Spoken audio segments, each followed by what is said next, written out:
कहते हैं प्यार की कोई सीमा नहीं होती, प्यार कभी भी और किसी से भी हो जाता है। ऐसे में प्यार का जादू जब सिर पर चढ़कर बोलता है तो उम्र के सारे बंधनों को लांघ जाता है। आजकल ऐसे रिश्तों का चलन काफी बढ़ गया है, जहां उम्र को अहमियत नहीं दी जाती, फिर चाहे वो रिश्ता दो प्रेमियों का हो या पति पत्नी का। एज गैप, इसको हम लोग बहुत ही डीपली मानते हैं और हमारे कंट्री में तो स्पेसिफिकली हम लोग इस चीज़ पर ध्यान देते हैं कि कितना एज होना चाहिए, एज ज़्यादा है कम है। ऑल्दो ये डायनेमिक्स अब चेंज हो रहे हैं, but still age gap definitely matters जब बात उठती है रिलेशनशिप की, जब बात उठती है शादी की। तो अगर समझने की कोशिश की जाए कि आखिर ये एज होनी क्या चाहिए और कितना गैप एक दूसरे के बीच में होना चाहिए, तो ये जान पाएंगे हम कि लड़का और लड़की की जो साइकोलॉजिकल एज है, बायोलॉजिकल नहीं साइकोलॉजिकल एज है, उसके अंदर रिसर्चेस कहती हैं कि 2 या 3 साल का डिफरेंस रहता है। यानी कि अगर लड़का 25 का है तो 22 की लड़की साइकोलॉजिकली 25 की ही है, उतनी ही वो मैच्योर्ड है। एंड ये जेनेटिकली होता है, ये बेसिकली एक साइकोलॉजिकल अपब्रिंगिंग, एक मेकअप है। Generally, women get more mature because they have the ability to express, they have an extra ability to think more and express more. लेकिन अक्सर एज डिफरेंस ऐसे रिश्तों की टूटने की वजह बनता है।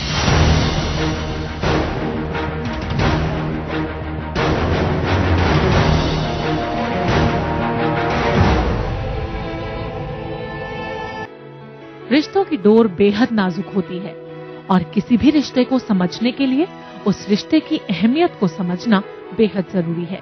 अगर ये गैप कम हो जाता है और दोनों सेम एज के होते हैं तो जाहिर है कि आप इस चीज को जानेंगे कि जो वुमेन है वो कंपैरेटिवली थोड़ी सी ज्यादा मैच्योर होगी, विच डज नॉट मीन कि रिलेशनशिप में नेगेटिविटी आएगी या प्रॉब्लम्स आएंगी। रिश्ते में उम्र के फासले से कई बार ऐसी दिक्कतें पैदा हो जाती हैं जिनका सुलझना नामुमकिन होता है।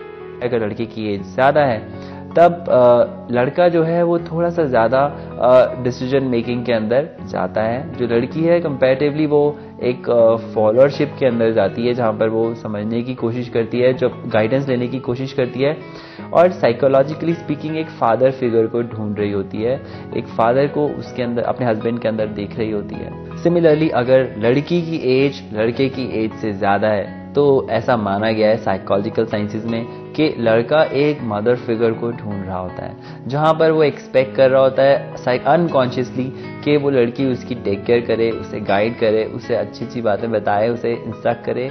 और ये सब चीजें कॉन्शियस माइंड में आपके मन में नहीं होती हैं। हर व्यक्ति की सोच उसकी उम्र के हिसाब से होती है, लेकिन ऐसे रिश्तों में एज डिफरेंस से ज्यादा पार्टनर की मैच्योरिटी लेवल इफेक्ट करती है। ऐसे रिश्तों में अक्सर देखा गया है कि ओल्डर पार्टनर यंगर पार्टनर पर अपनी बातें थोपता है, जो कई बार फ्रस्ट्रेशन का रूप ले लेते हैं। ऐसे में तनाव और दूरी का होना लाजमी है। इस समय पर किसी भी एक पार्टनर के मैच्योरिटी लेवल का स्ट्रॉन्ग होना बेहद जरूरी है।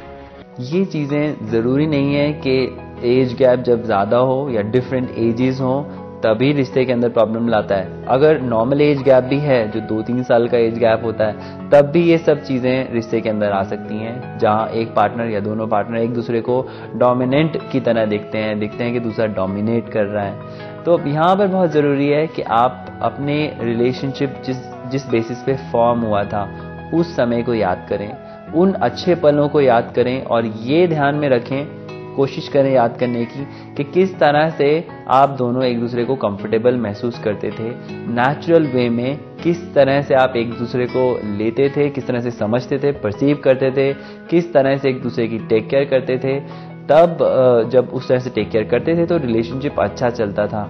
आज वो डायनेमिक्स आपने खुद ने बदले हैं। आप दूसरे के ऊपर इल्जाम लगाएं, ये बहुत आसान काम है, बट हम ये कहते हैं कि जिस तरह की जिंदगी आप चाहते हैं वैसी ही जिंदगी बनेगी। जो भी थॉट्स आपके मन में आते हैं वही आपकी जिंदगी को गवर्न करते हैं और उसी तरह का कंप्लीटली एनवायरनमेंट बन जाता है। आपका ये कहना अपने पार्टनर को कि तुम मुझे कंट्रोल करते हो, आपके पार्टनर के मन में नेगेटिव फीलिंग लाता है।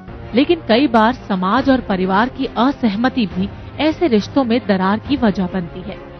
ऐसे में दोनों पार्टनर्स को चाहिए कि अपने फैमिली मेंबर्स से बात करें, उनको अपने रिश्ते की अहमियत बताएं।